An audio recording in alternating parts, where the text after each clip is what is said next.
അപ്പൊ മമ്മൂക്കിക്ക് 100 കോടി പദ്ധതി ഈ പടത്തിൽ കിട്ടുമെന്ന് എനിക്ക് തോന്നുന്നില്ല. ഇന്നലെ പോയി പടം കണ്ടിട്ടുണ്ടായിരുന്നു, പക്ഷെ റിവ്യൂ ഇടാൻ പറ്റിയില്ല. ഓക്കെ, നമുക്കപ്പോൾ പടത്തിലേക്ക് കിടക്കാം. പടം എന്ന് പറയുമ്പോൾ എനിക്ക് ഒരു ആവറേജ് എക്സ്പീരിയൻസ് ആയിരുന്നു. തിയേറ്ററിൽ ഒരു 1 ടൈം വാച്ചപ്പോൾ അത്രേ ഉള്ളൂ പടം.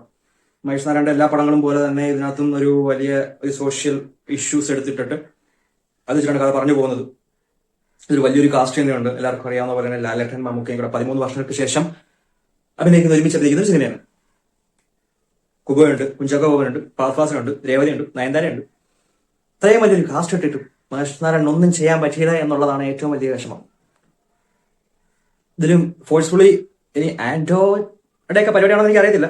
ഫോഴ്സ്ഫുള്ളി പുള്ളിനെ നടനാക്കി മാറ്റാൻ ഒരുപാട് കഷ്ടപ്പെട്ടിട്ടുണ്ട്. പക്ഷെ നല്ല പെർഫോം ചെയ്യാനുള്ള സ്പേസും കാര്യങ്ങളെല്ലാം ഉണ്ട് മമ്മൂക്കായാലും. ലാലേട്ടനെ കാണിക്കുന്ന സെക്കൻഡ് ഹാഫ് കാണാം. അതിനകത്തും കുറച്ച് സീൻസിലെല്ലാം ലാലേട്ടനും അടിപൊളിയായിട്ടുണ്ട്. എങ്കിലും പുള്ളിക്കത് കാര്യം പോലും ഇല്ലല്ലോ, പിന്നെ എന്തിനാണ് പുള്ളിയുടെ ഇങ്ങനെയൊക്കെ കാണിച്ചു വെക്കുന്നത് എന്നുള്ളതാണ്. കുഞ്ചാക്കോവൻ എല്ലാ സിനിമയിലെയും പോലെ തന്നെ ഒരു തണുത്ത ക്യാരക്ടറാണ്. പിന്നെ ഫാസിൽ എല്ലാ സിനിമയിലെയും പോലെ തന്നെ ഒരു ഓവർ എക്സെൻട്രിക് ആയിട്ടുള്ള ഒരു ക്യാരക്ടറാണ്. നയൻതാരയൊക്കെ എന്തിനോ വേണ്ടിയിട്ട് വന്നു പോകുന്ന ഒരു ക്യാരക്ടറാണ്. വല്ലപ്പോഴും വരുന്നു, എന്തൊക്കെയോ പറയുന്നു, പോകുന്നു. വേറെ ആരായാലും മതിയായിരുന്നു. പിന്നെ പറയുന്ന പോലെ തന്നെ ഓവറോൾ മമ്മൂക്ക പടം പ്രത്യേകിച്ച് ഫസ്റ്റ് ഹാഫ് ഒക്കെ ഓക്കെ ആയിരുന്നു. ഇന്റർവൽ സീൻസ് വരെ അടിപൊളിയായിരുന്നു. അതിനുശേഷം പിന്നീട് പടം വലിയുന്നുണ്ട്. അതിനുശേഷം അവസാനമൊക്കെ ആകുമ്പോൾ ഏതോ തമിഴോ തെലുങ്കോ സിനിമയൊക്കെ കണ്ട ഒരു അവസ്ഥ.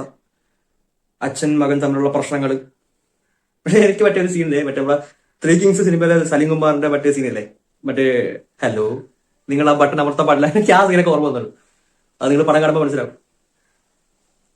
ആ മൊത്തത്തില് പോരേ, പടം പോരാ.